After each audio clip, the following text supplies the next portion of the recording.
Hello दोस्तों, क्या आप समंदर और महासागर के बीच का अंतर बता सकते हो? इनका पानी आखिर हमेशा इतना नमकीन क्यों रहता है?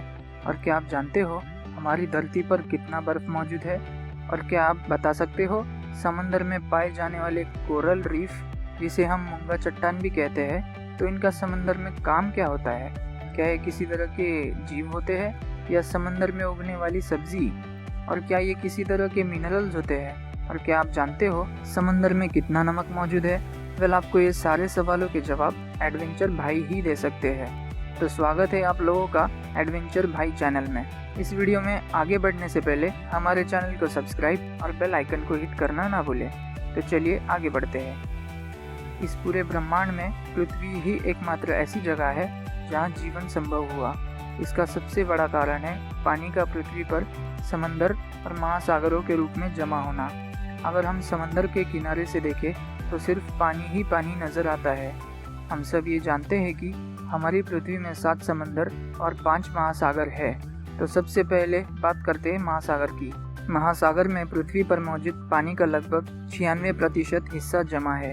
इन 5 महासागरों की सीमाएं आपस में जुड़ी हुई है और धरती का लगभग 3/4 हिस्सा घेरे हुए है। महासागर समंदर की तुलना में बहुत विशाल और गहरे होते हैं, इसलिए महासागर में समुद्री जीवन को पनपने के लिए बहुत मुश्किल होती है, क्योंकि यहाँ पर सूरज की किरणें नहीं पहुँच पाती। समंदर या सागर असल में महासागर का वह हिस्सा होते हैं जो आंशिक रूप से जमीन से जुड़ा होता है, जिसमें कई सारे समंदर समाये होते हैं। और इसके अलावा समंदर के तल की गहराई नापी जा सकती है, जबकि महासागर की वास्तविक गहराई नाप पाना बहुत ही मुश्किल होता है। आमतौर पर समंदर जमीन या मानव बस्ती के बहुत करीब होता है और समंदर की ज़्यादातर सीमाएं जमीन से जुड़ी होती है।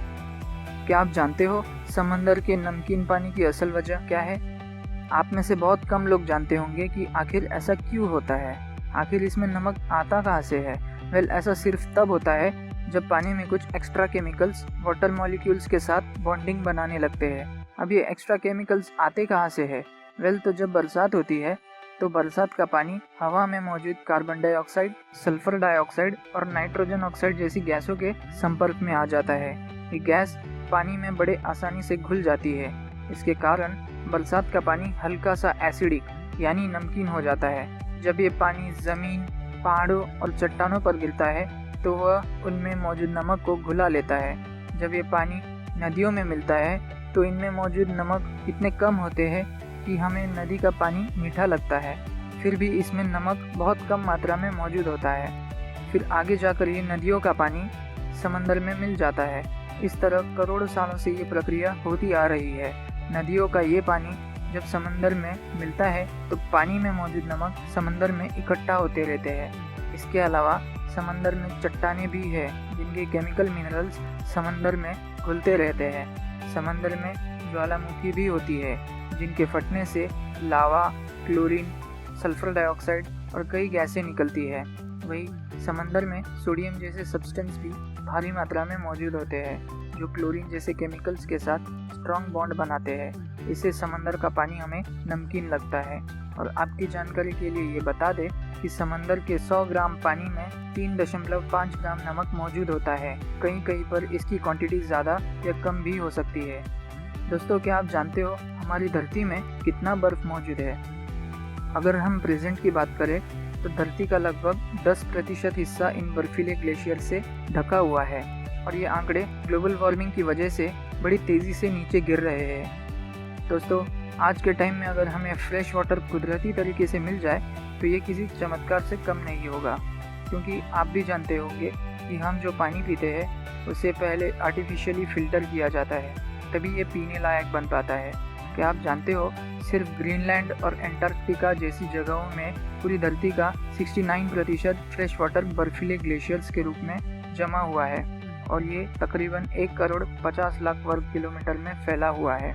दोस्तों, आपके लिए एक बोनस फनी फैक्ट है कि कभी कभी जब 2 बड़े आइसबर्ग एक दूसरे से टकराते हैं तो उस टकराव से होने वाली आवाज़ें बंदरों के चिलचिलाने जैसी होती है। इस फनी फैक्ट के लिए एक लाइक तो बनता है दोस्तों।